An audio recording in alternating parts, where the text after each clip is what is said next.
Salut à tous, c'est Nico du Ciné Show et aujourd'hui on se retrouve pour la toute première critique de la chaîne, et oui, pour parler du nouveau Christopher Nolan, à savoir le film le plus attendu de cette année, Tenet. C'est parti. Don't try to understand it.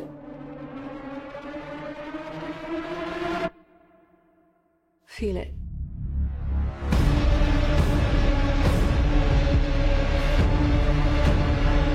What the hell happened here? Hasn't happened yet.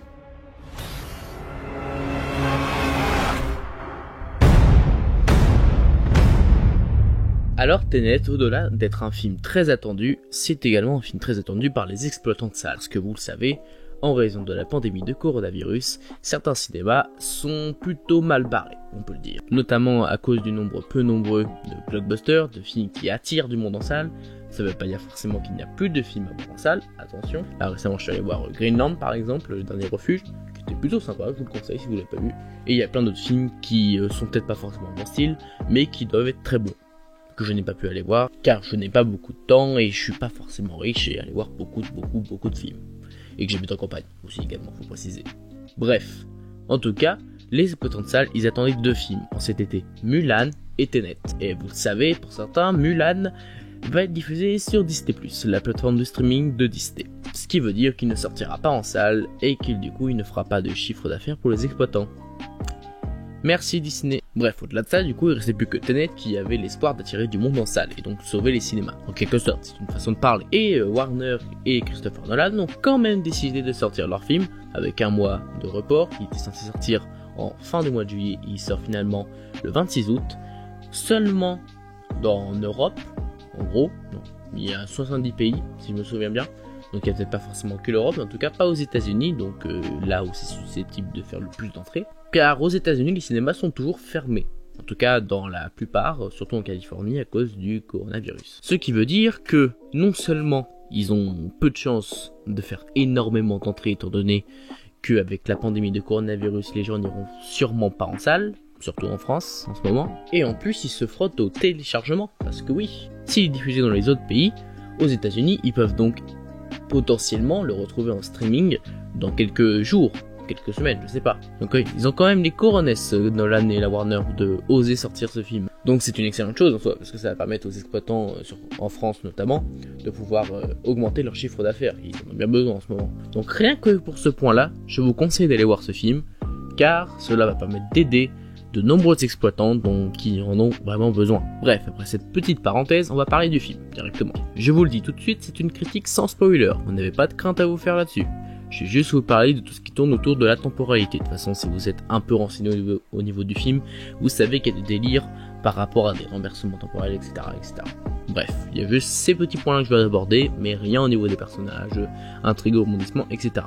Tenet est donc le nouveau film de Christopher Nolan, après Inception, Interstellar et plus récemment Dunkerque. Il est porté par un duo d'acteurs masculins avec John David Washington, le fils de Denzel Washington, et Robert Pattinson. Pour compléter le reste du casting, nous avons également Elizabeth Debicki, Michael Caine et Kenneth Branagh. Le film raconte donc l'histoire du protagoniste, le personnage principal, incarné par John David Washington, qui devra essayer d'empêcher une troisième guerre mondiale, grâce notamment à une histoire de renversement temporel. Alors je vous en dis pas trop au niveau du scénario, de toute façon le scénario officiel est encore plus vague que ce que je dois vous dire, mais sachez que c'est une œuvre assez complexe et où il va falloir mettre en marche votre cerveau. C'est pas un film popcorn où vous allez juste vous poser, où vous allez regarder des monstres péter tout sans aucune conséquence. Non, là c'est un film où il va falloir un minimum réfléchir et avoir mal à la tête, un petit peu quand même. Car oui, on m'avait vendu avant de voir le film que le film était extrêmement complexe, comme d'hab avec Nolan de toute façon la plupart du temps, mais c'est même le plus complexe qu'il ait jamais réalisé. Pourtant, devant le film,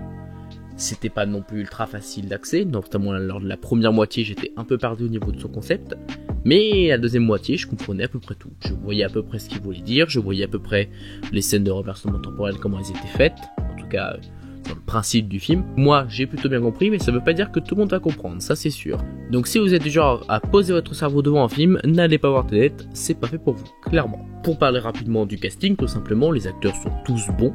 J'ai deux surprises pour le coup. L'acteur principal, John David Washington, qui a quasiment la même prestance que son père, le charisme est ultra présent. Il est pas forcément beau, mais il est classe. Je sais pas comment expliquer ça, mais il a une classe Il y a une classe qui se dégage de cet acteur, un peu comme son père finalement, ça doit être de famille. Bref, l'acteur principal est super bien, je pense que cet acteur va percer, ça c'est sûr. Ma deuxième surprise, c'est Kenneth Branagh, qui d'habitude joue des rôles plutôt simples de méchants. Je l'ai vu dans The Ryan Initiative, notamment, qui était un peu osef, hein, faut le dire. Mais dans ce rôle-là, même si le concept du méchant, c'est un méchant russe qui est juste méchant, sans autre finalité un peu, il y a 2-3 segments développés, mais ça va pas plus loin que ça non plus. Et bah il est vraiment convaincant, il est flippant. Il arrive vraiment à dégager une prestance, il fait vraiment flipper sur certaines scènes.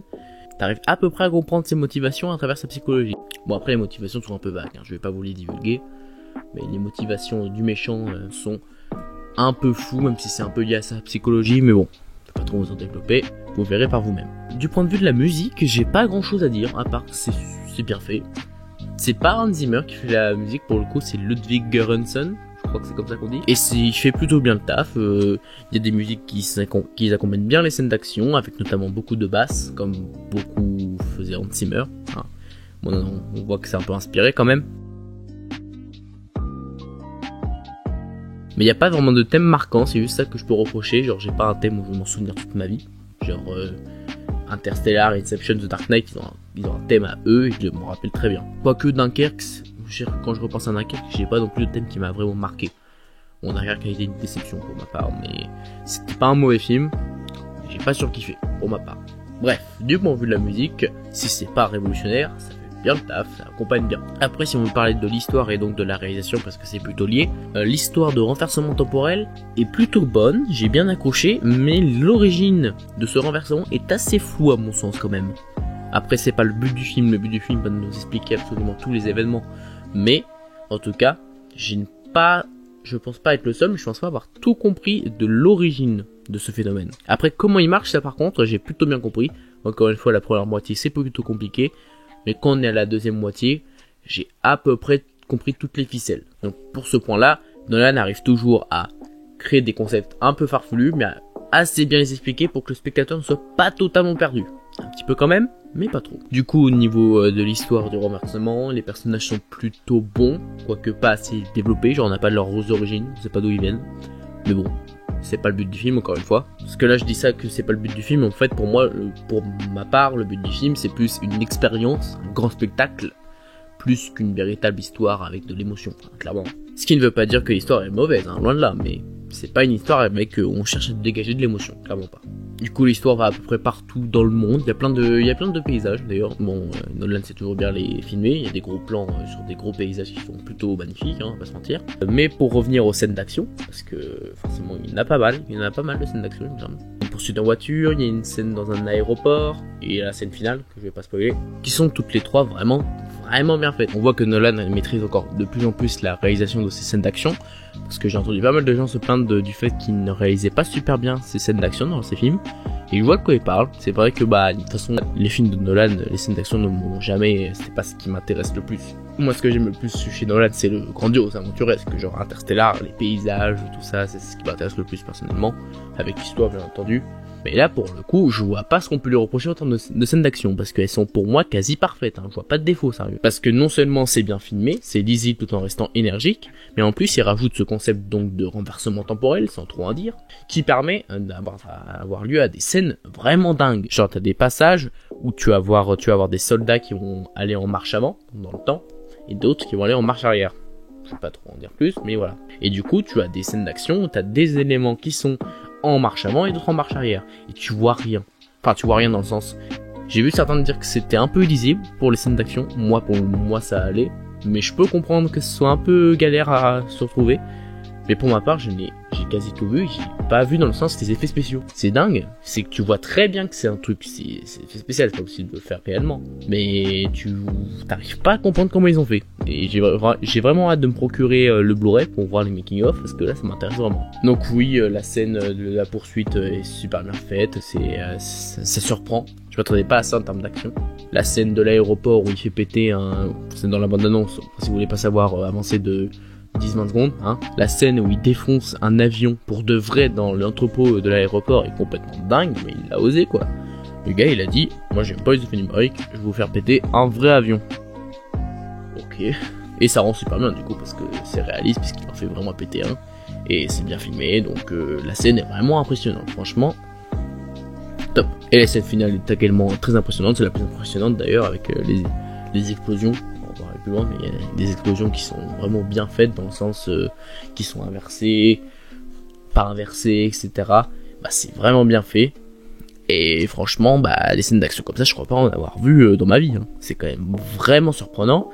Et cette histoire de renversement temporel permet de créer des scènes d'action qu'on n'a jamais vues au cinéma. Donc d'un point de vue purement technique, la mise en scène de Nolan, il n'y a pas grand chose à dire. Je veux dire, au niveau de l'image, au niveau de la colorimétrie, tout ça, qu'est-ce que vous voulez dire? Vous pouvez pas aimer son style, mais on peut quand même admettre que c'est vachement impressionnant. Enfin bref, pour terminer cette vidéo, on peut dire que Tenet est quand même un excellent film. C'est peut-être pas forcément dans mon top 3 de mes Nolan préférés, mais ça reste un film ultra impressionnant, surprenant aussi, et novateur. Ouais, ça fait du bien. Ça fait vraiment du bien. Donc même si c'est pas forcément un chef-d'œuvre, je vous encourage à aller voir Tenet pour petit 1, soutenir les exploitants, et petit 2, parce que c'est un excellent film, tout simplement. Et que ça doit se voir en salle, pour avoir la meilleure expérience. Voilà, c'est la fin de cette critique de Tenet, la toute première critique de la chaîne. N'hésitez pas à me dire ce qui va et ce qui ne va pas dans les commentaires au niveau de la critique, de mon élocution, de mon argumentation, etc. Cela va me permettre de revoir un peu comment j'ai fait, et du coup de m'améliorer, parce que je pense que je vais en faire d'autres des critiques, mais vu que c'était le film que j'attendais le plus de l'année, je me suis dit que fallait quand même que j'en parle. Donc n'hésitez pas à vous abonner si c'est pas déjà fait, à regarder les autres vidéos, etc. Et surtout à mettre des commentaires constructifs dans les commentaires. Ça peut aider, croyez-moi. Sur ce, je vous dis à la prochaine pour une nouvelle vidéo où on va parler d'un film un peu obscur, comme d'hab. Allez, ciao!